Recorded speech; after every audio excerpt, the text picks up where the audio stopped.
जय शिवराय भावांनो, मी एक महाराष्ट्र सैनिक. आज आपण अत्यंत महत्वाच्या मुद्द्यावर बोलू. अत्यंत महत्वाचं, जे पण महाराष्ट्र सैनिक ह्या व्हिडिओवर असतील ना, जे पण महाराष्ट्र सैनिक, त्यांनी हा व्हिडिओ पूर्ण पाहणं गरजेचं आहे. पूर्ण पाहणं. ज्यांना राज साहेबांना मुख्यमंत्री म्हणून पाहायचंय ना, त्यांनी हा व्हिडिओ पूर्ण पहा.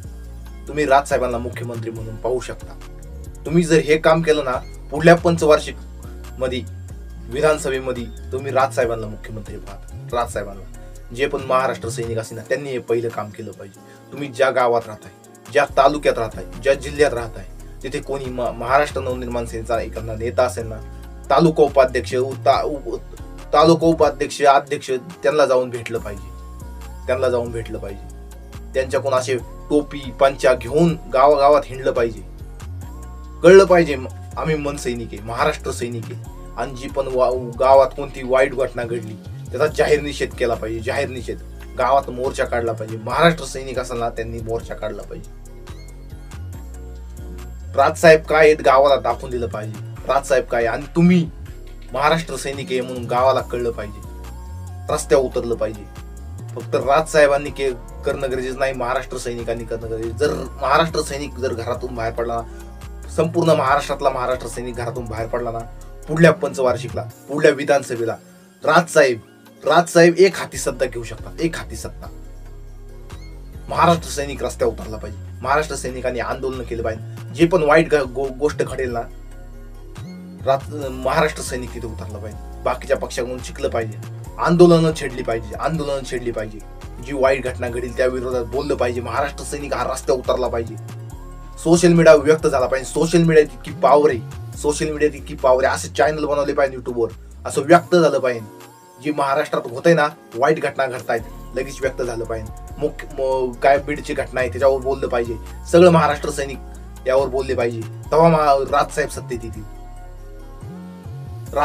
फक्त राजसाहेब लढतायत. फक्त महाराष्ट्र नवनिर्माण सेनेतील राजसाहेब लढतायत. प्रत्येक नेता लढला पाहिजे. प्रत्येक नेता लढला पाहिजे. प्रत्येक नेता सोशल मीडिया व्यक्त झाला पाहिजे. न्यूजला आला पाहिजे. कायम महाराष्ट्र नवनिर्माण सेना असं कायम चर्चेत पाहिजे. तेव्हा महाराष्ट्र नवनिर्माण सेना सत्तेत येईल. महाराष्ट्र नवनिर्माण सेना सत्तेत यायला वेळ लागणार नाही. जर महाराष्ट्र सैनिक जर रस्त्यावर उतरला ना, वेळ लागणार नाही. आणि एक हाती सत्ता.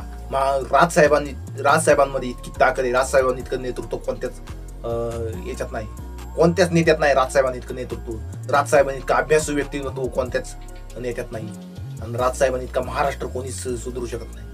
फक्त ही बाकीची बोलबच्चे नेत काहीच करीत नाही. फक्त जाहीरनामा हे करतात आणि त्यावर काहीच नाही. आणि राजसाहेब जाहीरनामा करता कसा महाराष्ट्राचा कसा विकास करणार हे पण लिहिलंय. जाहीरनामा लिहिताना महाराष्ट्राचा कसा विकास करणार हे पण लिहिलंय. ब्ल्यू प्रिंट आणली 2014 साली ब्ल्यू प्रिंट आणली. आपल्या महाराष्ट्र सैनिकांनी एकाने पण पाहिली नसेल. हे महाराष्ट्र सैनिक ज्यांनी पाहिली त्यांनी सोशल मीडियावर व्यक्त झालं पाहिजे. राजसाहेबांचे प्रत्येक काम दाखवलं पाहिजे. आपल्या गावाला दाखवलं पाहिजे. जागृत केलं पाहिजे लोकांना. तेव्हा राजसाहेब सत्तेत येतील. आणि राजसाहेब सत्तेत येणं खूप महाराष्ट्राला गरज आहे. महाराष्ट्राला अत्यंत गरजेचं आहे. राजसाहेब सत्तेत आले ना, महाराष्ट्र अत्यंत चांगलं होईल. तुम्ही राजसाहेबांना सत्तेत आणा. आणि प्रत्येक महाराष्ट्र सैनिकांनी युट्यूब चॅनल खोला पाहिजे. माझ्यासारखा युट्यूब चॅनल प्रत्येक इंस्टाग्रामवर व्यक्त झालं पाहिजे. ट्विटरवर व्यक्त झालं पाहिजे. इंस्टाग्राम चॅनलवर व्यक्त झालं पाहिजे. पेज खोला राजसाहेबांचे. आणि राजसाहेबांचे विचार प्रत्येकाच्या घराघरापर्यंत पोहोचले पाहिजे. आधी आपल्या तालुक्याचा नेता आहे, कोण तालुक्याचा नेता आहे, त्याची मुलाखत घेतली पाहिजे. त्याला प्रश्न विचारले पाहिजे. तुम्ही काय करताय तुम्ही महाराष्ट्र नवनिर्माण सेना पक्षात आहे ना, तुम्ही काय केलंय. तालुका अध्यक्ष आहेत, त्यांनी काय केलंय त्याची प्रत्येक कामाची हे केलं पाहिजे. गावागावात फिरून त्या कामाचं जाहिरात केली पाहिजे तुम्ही. महत्वाचं आहे. तेव्हाच महाराष्ट्र नवनिर्माण सेना सत्तेत असेल. आता महाराष्ट्र नवनिर्माण सेना विधानसभेचा काळ बघा तुम्ही. महाराष्ट्र नवनिर्माण सेना पार संपुष्टात आली. कारण महाराष्ट्र सैनिक रस्त्यावर उतरत नाही. महाराष्ट्र सैनिक पहिली जी मनसे होती ती रस्त्यावर उतरत होती. आता महाराष्ट्र सैनिक घरात बसलाय. हे चुकीचं आहे. महाराष्ट्र सैनिक रस्त्यावर उतरला पाहिजे. धन्यवाद. व्हिडिओ आवडला असेल लाईक शेअर सबस्क्राईब करा. आणि जे मन सैनिक असेल त्याला व्हिडिओ शेअर करा. महाराष्ट्र सैनिक घरात नाही बसला पाहिजे. मराठीसाठी उतरला पाहिजे, शेतकऱ्यांसाठी उतरला पाहिजे. धन्यवाद. व्हिडिओ इथंच थांबतो, खूप मोठा होईल. धन्यवाद. जय शिवराय, जय महाराष्ट्र.